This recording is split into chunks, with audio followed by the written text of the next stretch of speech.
Hey everybody, Preston Bryn here with our Trader User Group Weekly Roundup. This is for the trading week ending August 24, 2018. Before I jump into what I got on the screen here and just kind of going around a little bit on some of the key areas and sectors of the market, this past week we ended up really strong. I mean, we had, despite a terrible week for Trump on the political front, which caused the markets just momentary dip. We've seen more tariffs come online with China. We've seen trade wars start to escalate a little bit with China. We've seen some issues come up over in Europe with the Italian bond market. The yields are starting to rise there, even though the ECB is buying bonds. They're still doing stimulus support over there. And so that is kind of like a lit fuse in the making there. But at Powell's speech at Jackson Hole, Wyoming Symposium, sponsored by the Fed this past week, he was pretty much rock solid steady. Excuse me. He's basically saying that they're going to hold to their common path. He does not believe inflation is very strong right now. It's kind of coming up to their target of 2%. He may let it run just a little bit hot. And of course, the markets love that. So we finished Friday up.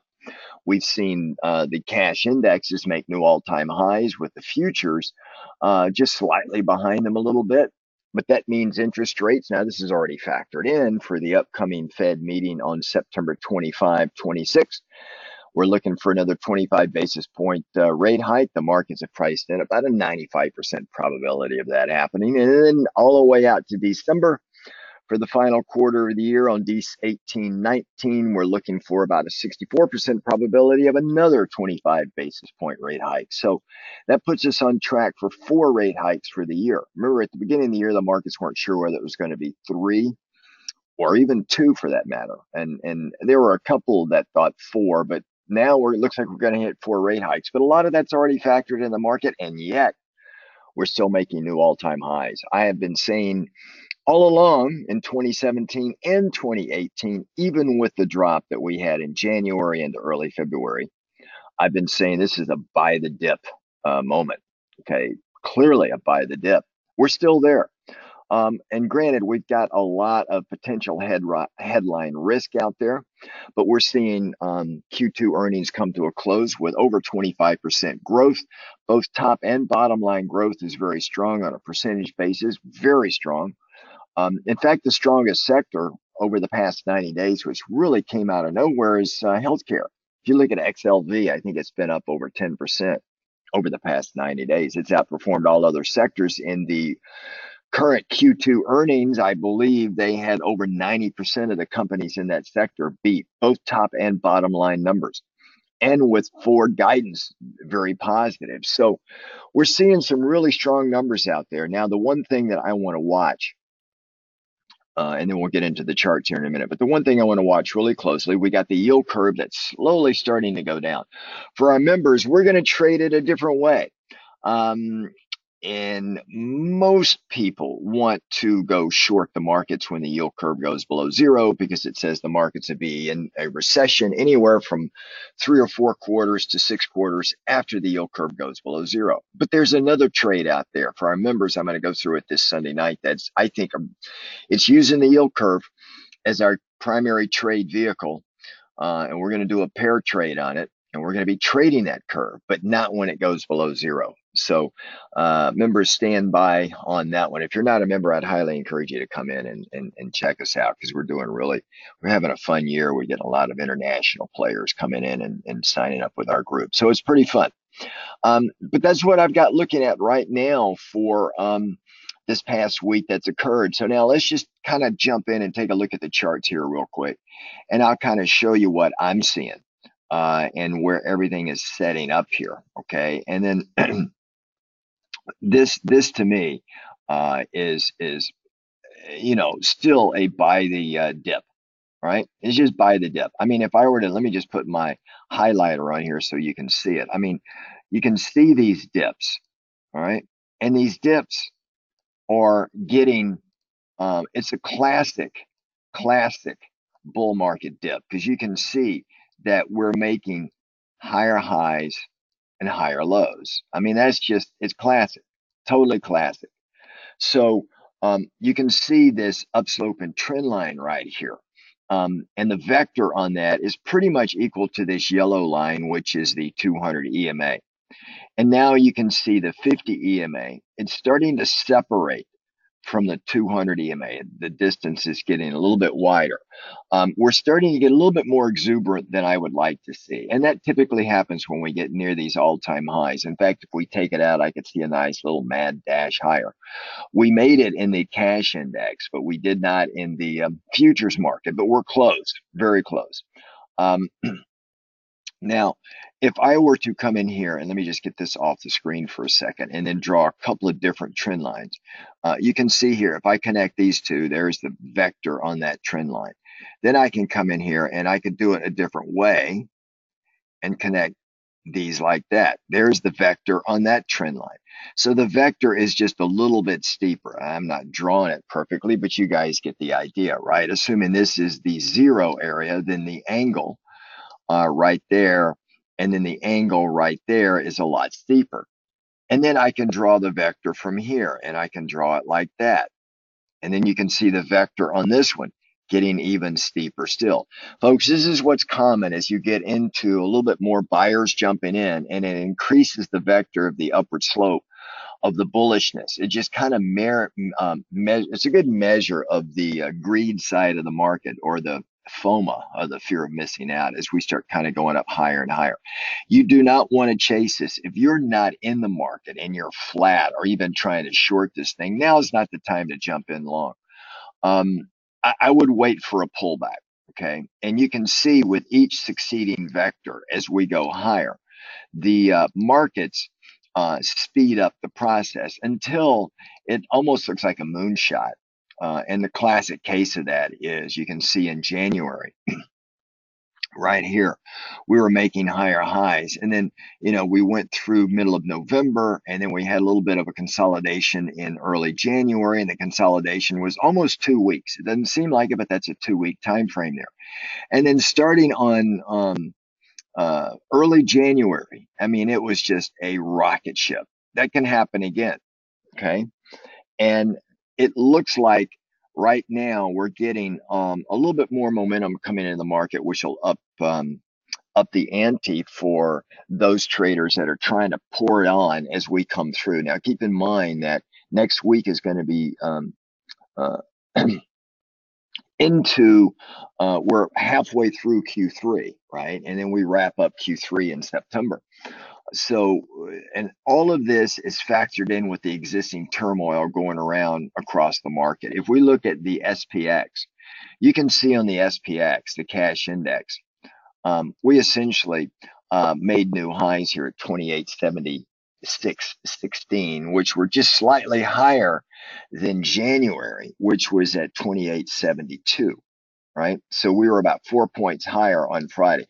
And you can see the upward slope, not only in the 200 EMA, but the 50. Now, if we look at the Russell, and I'll show you the difference. If we look at the Russell, I'm sorry, not the Russell, but the Nasdaq.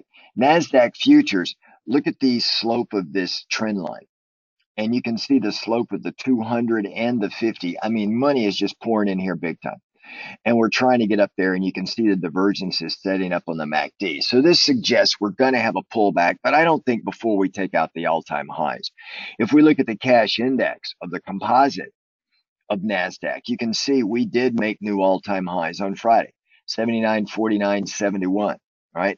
And with all of this divergence setting up here, that would suggest we can come back and test the 50 EMA, which is sitting right around 77.46. All right. I still think we got more bull run to go, but I wouldn't be chasing the markets right now at these levels if you're flat. If you're in, I would be tightening up the stops. And if we look at the Russell futures, you can see the Russell futures also made new highs on Friday, 1728.70. Now, I said that this is what was going to happen. That doesn't mean that I've got a crystal ball and I'm smarter than anybody else. I'm just looking at this is what I said the chart suggests is going to happen. And it gives us a higher probability that that's what it's going to do. right? And that's what the charts have suggested to me. In fact, the charts have kept us in this by the dip from 2017, in fact, late 2016, all the way through, right? And you can see this upslope and trend line here. We came down and tested it perfectly, which also happens to be where the 50 EMA is residing too. You can see the 50 EMA also is now got almost the same upward vector as this trend line. And we're just riding this trend line higher. So any pullback, again, I look at the trend line and the 50 EMA as our not line in the sand, but just where is the potential support point for us, okay? So that's kind of what I'm looking at across all these major indexes. Now, the other thing that came out that was helped the markets was the dollar pullback, and we saw some strength in emerging markets in China. If we look at Asher, which is the tracking stock for China, the largest companies in the China index, you can see that the low was made on the 15th, just 10 days ago, 10 calendar days ago, and we were actually down 32% for the year from the highs, okay?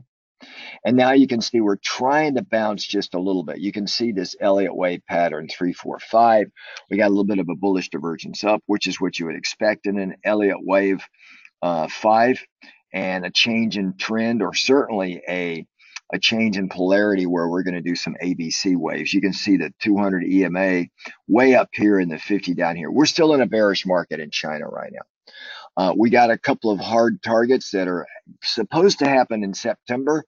We just taxed 16 billion of goods from China, 25%, but there is a big bogey out there in September, a $200 billion tariff bite that Trump is talking about, unless we see progress with China, according to Trump. If we don't see that and he whacks him for 25%, I think we'll see a market reaction on that. That's a huge number of a trade tariff. And now China does not have enough incoming American goods where they can whack us for 200 billion. So they're going to have to get creative and do other things.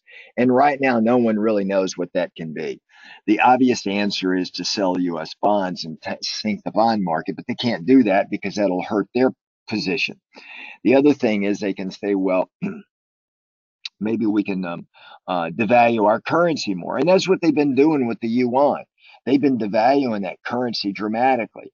And they have a reference point, and then from that reference point, they just devalue it. If we look at the yuan, you can see here where since April of this year, it's been coming down. And now we're sitting down here at this level. This is like a tracking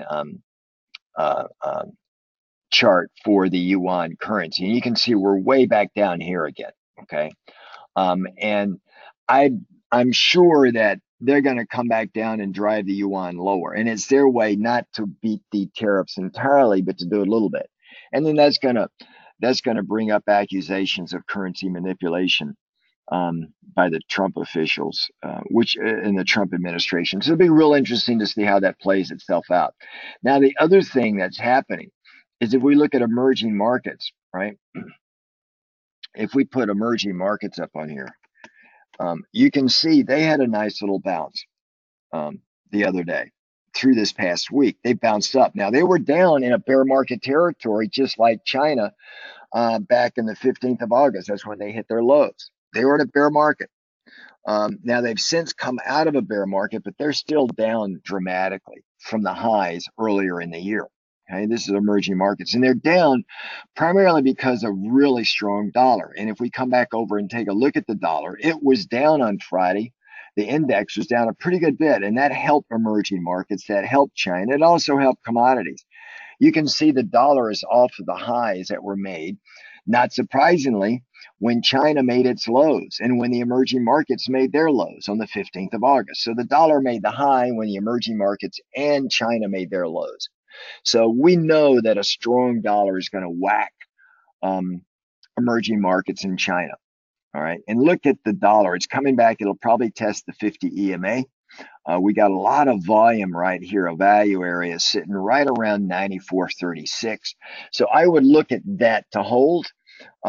Remember, Super Mario has already stated that they're going to come off of their stimulus in Q4 of this year. If he backs off of that a little bit due to some of the issues cropping up in Italy and possibly in Turkey, remember, Turkish economy is in the dumps. And if they continue to falter, then the contagion is limited to Italy, Spain, and Portugal.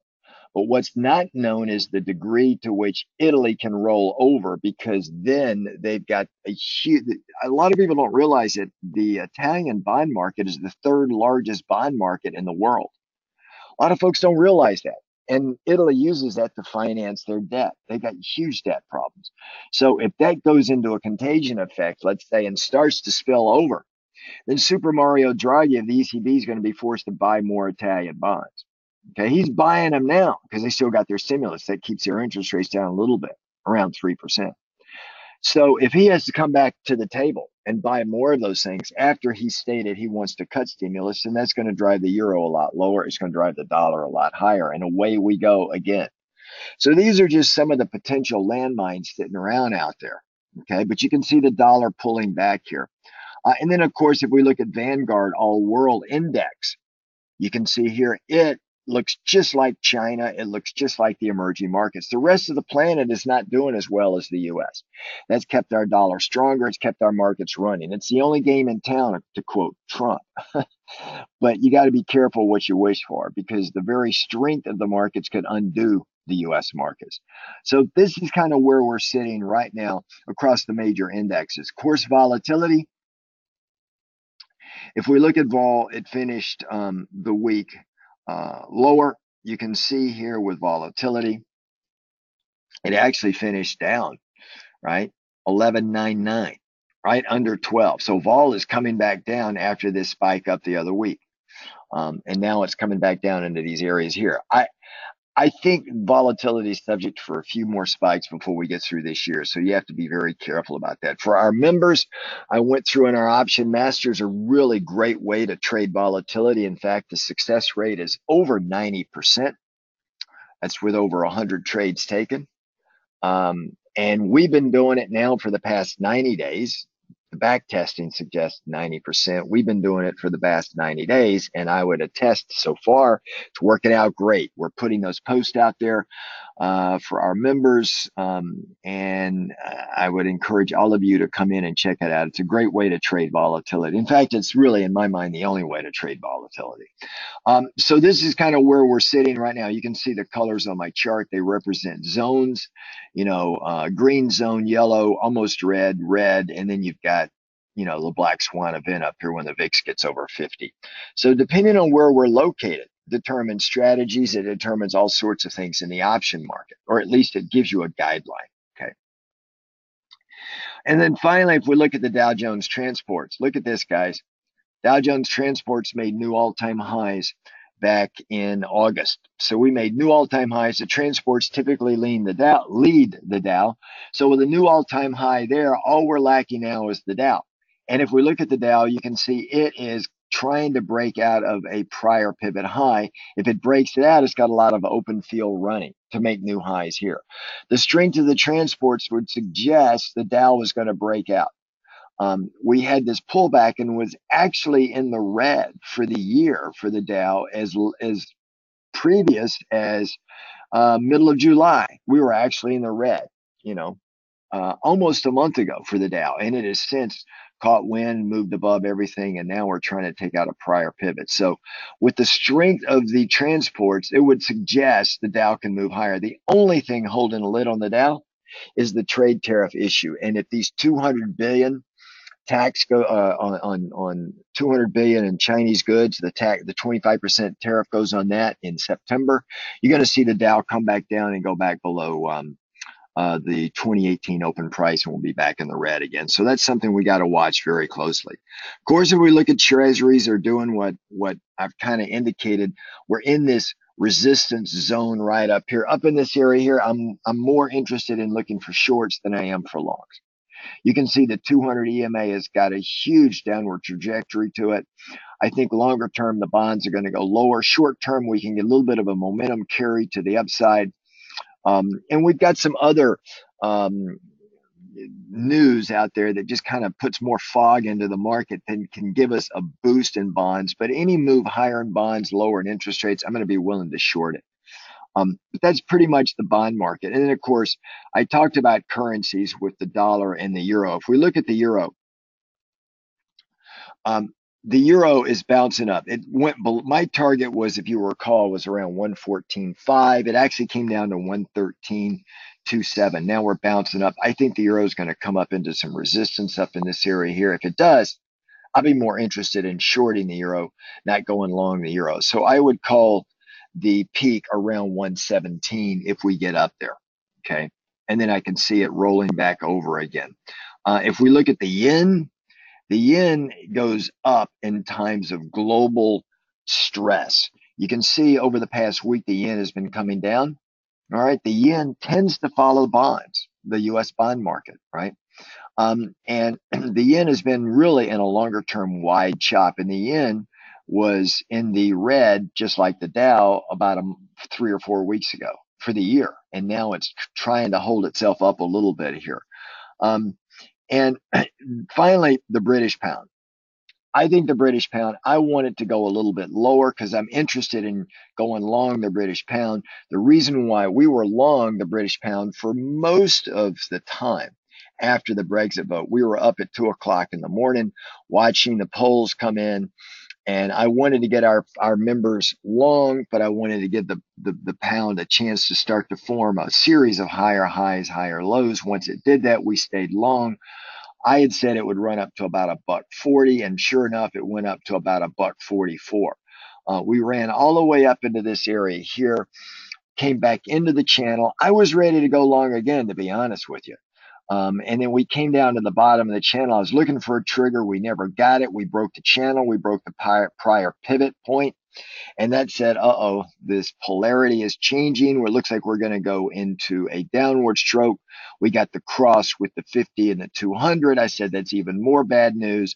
And away we went. So now we're down in this area here. I want the British pound to really come unglued. And there's a whole lot of reasons why the pound sold off. I mean, we went from $1.44 all the way down to $1.26. Folks, that is a complete change of sentiment in Europe on the Brexit for a currency. When you see a currency fall like that, something's going on in the borders of that country that is not good. And that would be the Brexit. And this right here signifies that the market is assuming a worst case scenario for the Brexit. They're supposed to have everything completed by March 2019. And they're nowhere near. Now, politicians being politicians are going to wait to the very end of the moment to try and do something. The markets aren't showing a lot of confidence, so this is why the British pound is sold off. Remember, you can trade this with FXE, Foxtrot X-Ray Echo, or Bravo, FXB, sorry. And the trade in FXB, if you can't trade the futures or the Forex, looks just like this. I mean, it just came unglued. I don't know how much more downside this has.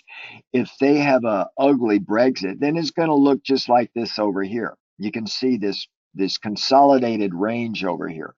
And that's kind of where we will go. And that's what I would look for. You can see this consolidated range. And then we moved up into a higher range here, right?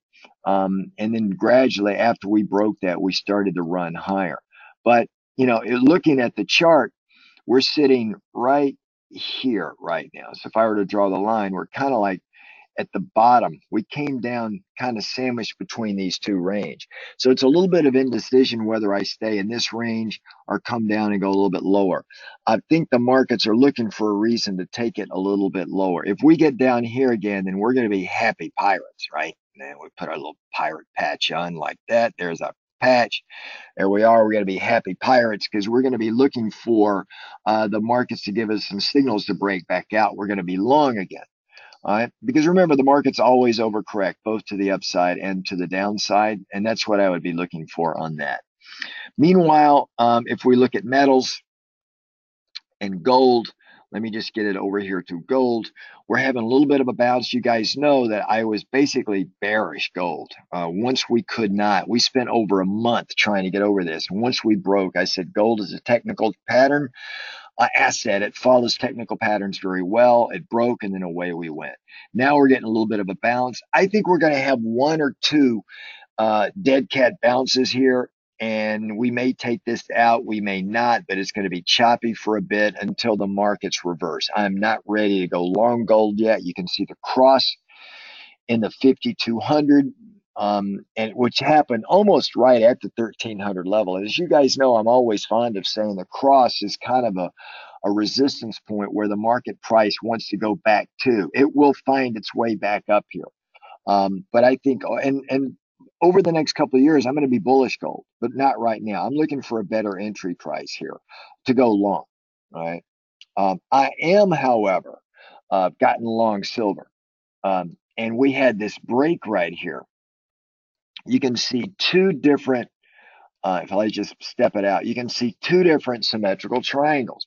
I got one inside another. The bottom line of the symmetrical triangle is the same for both. But then I just had two of these formed, one shorter term, one longer term. Both of them suggested a break to the downside. And that's what we did. We broke to the downside. And now we're coming to a big, huge firm support. So from a macro perspective, I like silver to the long side. To the short-term perspective, I think silver, like gold, can roll back over a little bit. And I'm just going to add to my position. We've got a risk reversal trade on here in options. Our members know what it is. I'll review it again with you guys Sunday evening. It's a great trade to play longer term on an asset such as silver. If you're not a member, again, I would highly encourage you to come in and check us out. Finally, with oil has, I missed it by 90 cents. Okay. I said oil was going to come down to about 63.50. It came down here to around 64.30. My target was right in this shaded zone here, around 63.50, around the 200 EMA. You can see the 200 EMA is sitting at 63.56 now. That's where I was calling. Missed it by that much, as Maxwell Smart would say in the show Get Smart. So now we're bouncing back up. We did take out a key 50 EMA variable. I'm not sure if we're going to be able to get much higher than that, possibly, but I see the harder area here is right around the 70 area. If we get up there, I think I would look for it to pull back a little bit and consolidate some more. That's kind of where I see oil. And if we look at Brent is showing the same thing, is trying to climb back up. This trend line goes way back, right? If I just kind of take you back on the trend line, right? This goes all the way back to when Brent was down at, believe it or not, $44 a barrel, and we've started this long bull run. We're starting to break the bull run and get more chop up here because it's getting harder holding the price. You can see volume over price right here. We're slightly out of the value area. We're in a resistance zone here. I can see a little bit of a pullback like that. So now the question is where to now. You can see both the 50 and the 200. The 200 is still up. The 50's just started to point up just a little bit on this daily. So neutral to slightly higher, not too much. If we look at the difference between the two, the Brent minus WTI crude, we've like traded this too. When you get a disparity like this, you like going short. When you get down here, you like going long. Now we're almost at a 5-year average, slightly higher than a 5-year average, by the way, is around $5 a barrel, $5.50 a barrel. We're at $7.13 a barrel. What this is the difference between Brent and WTI. I think this can run up a little bit more because we're going to see Brent get affected a little bit more than WTI with these oil sanctions getting ready to take effect with Iran in November. So that's kind of why we're kind of bouncing back up here again. If we get high enough, I'll be willing to short it. So that's kind of where we're looking here. I've been telling our members also, gasoline, we're coming into the seasonal time where gasoline traditionally goes bearish, and we're not seeing that. We're seeing gasoline take out the 50 EMA to run a little bit higher. I don't see a lot more upside in this. I'd be more interested in playing it short than to the upside. But right now, price action says we want to go long. So I'm just waiting on that one. I'm more of the, I would rather get short as we go through the end of the summer in gasoline, then go long. You're fighting the seasonality. The market's going back decades. And then finally in ag, we took some nice profits in soybeans and we got out. We had this run up here like this, but look at the 50 EMA. It's just saying no cigar. We're not going to let you get above the 50 EMA. That is the red line. You can see the 50 cross the 200 way up in this area here around 991. I think soybeans is going to come back up to the 1,000 area, but right now, my charts and everything seems to indicate soybeans is going to come down, break the lows, come down even lower. And then we're going to load up the barrel again and make another play up. Right now, we're not ready to take the trade. All right, everybody, that's kind of where we're sitting this weekend. I hope you're having a great weekend. Summer is almost over. The following weekend for U.S. residents, we have, and members rather, we have our Labor Day weekend. So I guess that's the last hoorah for those of you that enjoy summer months. Pretty soon, daylight savings time ends, which I hate. I hate it with a passion. But the markets were coming through the end. Everybody have a great weekend. And members, I will see you this Sunday evening. Take care, folks. Ciao.